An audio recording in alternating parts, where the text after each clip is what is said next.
It's official. Women's college basketball has dominated this year, from skyrocketing viewership and ticket sales to Caitlin Clark shattering both men's and women's NCAA records, resulting in South Carolina's unbeaten journey to claim the crown. Welcome back to Penn State Sports Night.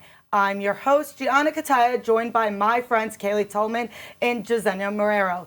Tonight we have a lot to discuss, specifically recapping the Final Four. So ladies, a lot has happened this year in women's basketball. So many exciting things, especially the Final Four. Let's start with the first game, NC State, South Carolina. It was the first Final Four for NC State since 1983. This game was a close game at first. South Carolina was only up by one going into halftime, 32-31. But after halftime, the Gamecocks figured it out, and they took it away. So, Jezenia, what was the turning point in that game? So, personally, I don't think any of us were surprised by how this game went. South Carolina is completely dominate this entire season, so seeing that transition wasn't a big surprise to me. But I'd have to say South Carolina does a great job at just utilizing all their players. I mean, we see Camila Cardoso, 22 points, walk-ins, 20 rebounds. In that third quarter, their defense was immaculate. They did not let up many points for them. I think it was 29-6 for NC State and South Carolina. So overall, just very dominant. They played all their players. They had very good chemistry. Cailey, what do you think? Yeah, you mentioned them playing all their players. 8 different players recorded points in that matchup, and more importantly, 8 different players also recorded rebounds in that matchup. So South Carolina's depth has been their main asset this entire season, and that was on full display in that game, and that's why they won the game. NC State had nowhere near the scoring depth in that game that South Carolina did. And most importantly, their momentum in that third quarter, 29-6, outscoring NC State, a 23-point deficit, which is the most in any Final Four women's basketball game ever, really propelled them to that victory. So like you said, I mean, in my opinion, there was no doubt that they were going to win that game after that third quarter. You mentioned the chemistry on the team, but we also can't forget that South Carolina has 5 new starters. Last year, they graduated all 5 starters, and the fact that they're able to have a new starting 5, pull players from the bench, it's incredible. But enough about South Carolina for right now. Let's go to Iowa, UConn. The match of the year, the game everybody was looking forward to watching. Caitlin Clark versus Paige Bueckers. It was an intense game, went all the way down to the wire, ended with a controversial call. Aaliyah Edwards set a pick. They called it an illegal pick. What are your guys' thoughts on that? So the Paige Bueckers, Caitlin Clark matchup that made headlines, it was, I don't know if you would say it was bigger or just as big as the Caitlin Clark Angel Reese matchup, but in my opinion, this game was bigger just because of how good UConn's been all year as well. I mean, I think LSU's had some negative press surrounding them all season, so that one kind of diminished the magnitude of that game itself. But this one made headlines, 14.2 million viewers on ESPN, which shattered ESPN records. And it lived up to the hype, 71-69 being the final score with that controversial call ending the game. Look, okay, my opinion is the officials made the correct call there. That was an offensive foul. It is just extremely unfortunate that that foul came at the time of the game that it did. You never want to lose a game on a game management situation. That was just a lack of awareness, a lack of control in that moment, and that foul was easily avoidable. So it's just unfortunate that it came at that time. But I think the one thing to notice mainly about this game is that Caitlin Clark was a little bit quieter than normal. And I'm not saying by any means she didn't have an impact. She was the second highest scoring player on the court for Iowa, but she only put up 21 points, and she went 3 of 11 from beyond the arc, which is lower than she normally performs at. But another main thing that I said I would notice in that game is that neither Paige Bueckers nor Caitlin Clark came off the court the entire game. So that just shows the impact and the importance they both had to their team. So I was so entertained watching it. It was my favorite matchup of the entire women's championship. So those are my thoughts. Entertained is definitely a word to describe it because everyone was like, I'm tuning in. People who are not even watching basketball are into this game. And like you were saying, Caitlin Clark, very quiet throughout this game. Nakia Mule completely locked her up the entire time. UConn's defense came in a little bit shaky in the first half, but without that call towards the end, like you touched on briefly, I do think UConn would have taken it home. And even just seeing Paige Beckers have this type of season she had after last year's injury was really nice to watch.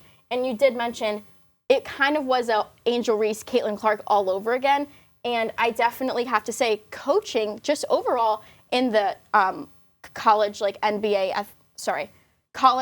basketball athletics for women, coaching is a big thing. And I definitely think with what we saw with LSU's coach and Kim Mulkey this entire season and her players, just a lot of emotions aroused. And then even when you talk about the Gamecocks, their coach bringing in those 5 new starters and having such an elite season shows that coaching is a really big factor.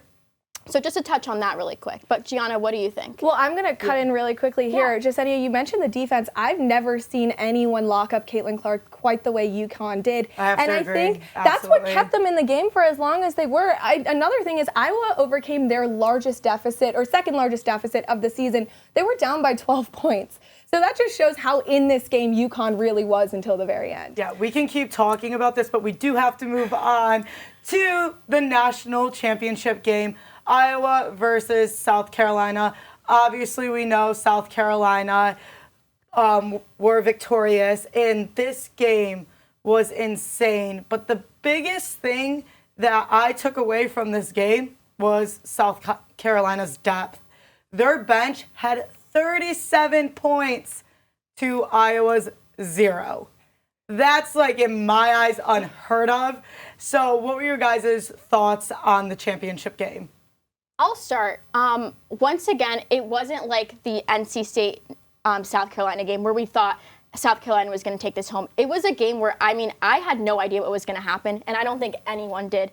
The problem with Iowa is Caitlin Clark. It's just her. It's kind of like her. She doesn't really have like the depth. Their team doesn't really have as much depth as we spoke about as South Carolina. So for them to just have such an impact, and then we saw last season where Iowa cut their season short, and they made it so far, and Iowa just wrapped that up. So it was definitely an emotional game for them, and they wanted it. You can see the entire game. They just played with so much emotion and so much drive.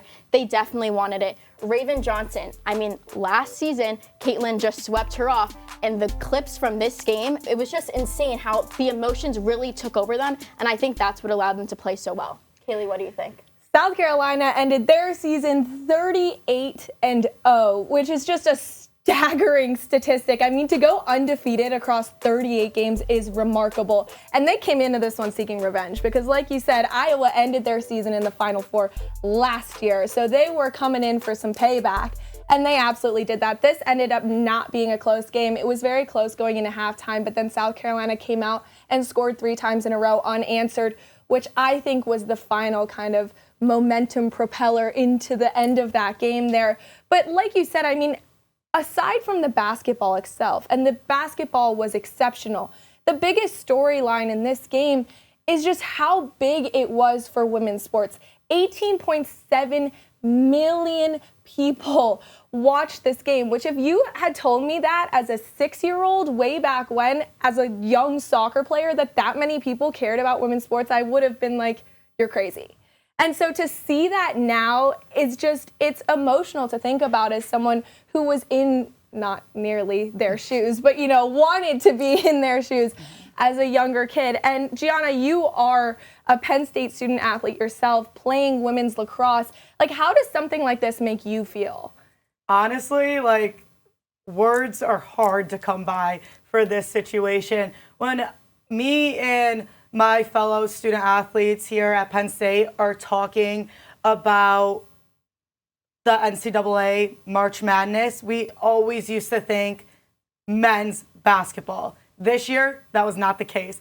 It was women's basketball. So to see that 18.7 million viewers are watching women's sports is incredible to see that. But for right now, we do have to finish up. So thank you for watching this edition of Penn State Sports Night. For Cailey, Thalman, and Jezenia Marrero, I'm Gianna Cutaia. Hey everybody, thanks for tuning into this edition of Penn State Sports Night. For more content like this, be sure to subscribe to our YouTube channel, give us a like, and follow our socials down below. And as always, we are Penn State Sports Night.